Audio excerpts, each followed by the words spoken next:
Imagine an entire town just vanishing. No bodies, no signs of a fight, just gone without a trace. Welcome to The Explainer. Today we're diving headfirst into the ultimate historical cold case, the Lost Colony of Roanoke. Picture this, an entire settlement completely abandoned, eerily quiet, and the only thing left behind is a single cryptic clue carved right into a wooden post, CROATOAN. Over 400 years later, this one word is still our only lead in a mystery that absolutely baffles experts to this day. Part 1, A New Beginning.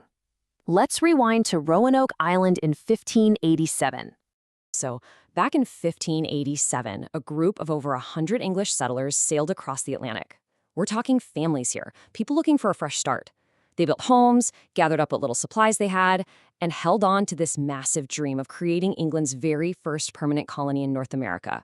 The stakes for these folks were incredibly high. But, the reality of it was incredibly harsh. It wasn't an easy start. They hit a trifecta of serious struggles right off the bat. Their food supplies were severely limited, relations with the nearby Native American tribes were tense and unpredictable, and honestly, they were totally vulnerable. They were desperately waiting on outside help just to survive. Part 2. The governor leaves to seek supplies. Okay, so it's still 1587, and Governor John White knows his people are in deep trouble.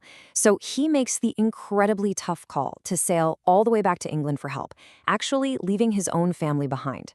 He figured it'd be a quick turnaround. But then, a massive war breaks out between England and Spain. Civilian travel completely shut down. So what was supposed to be this super quick resupply run turned into an agonizing 3-year delay. Part 3. The Empty Colony.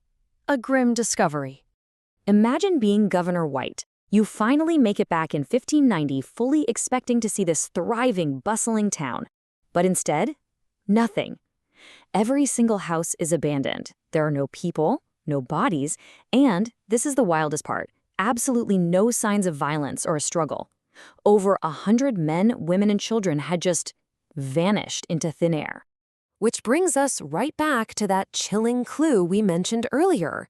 White is standing in the middle of this literal ghost town, staring at a post with CROATOAN carved into it.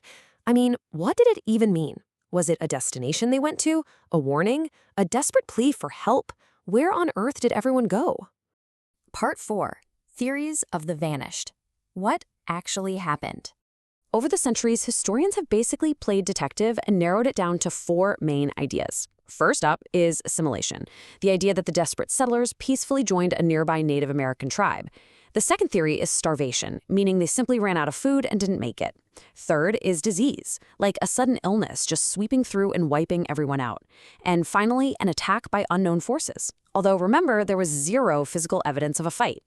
Every single one of these theories is totally plausible, but to this day, not a single one has been definitively proven. Part 5. This search continues with modern investigations. Even today, modern archaeologists are out there right now, actively digging through the soil of North Carolina. They're searching for literally any trace of the colonists that might finally tip the scales toward one of those theories. We're talking ancient tools, tiny shards of pottery, rusted weapons, or hidden fragments of settlements that might give us a clue. And, every few years, some new artifact pops up and generates this huge wave of excitement. But here's the thing. Despite all of our cutting-edge technology, mountains of historical research, and countless archaeological digs, it's been over 400 years, and the Lost Colony of Roanoke still completely baffles experts all around the world. None of the modern discoveries have given us a definitive answer. It truly remains the ultimate historical secret. So, I'm handing the case file over to you. What do you think? Did the settlers manage to survive and assimilate into a new tribe? Did they start a completely new life somewhere else? Or did they disappear forever, falling victim to starvation, disease, or some unknown conflict? Based on the evidence we looked at today, what's your theory? Drop your thoughts in the comments below. And hey, make sure to subscribe for more episodes of The Explainer, because history's greatest secrets are still out there, waiting to be discovered.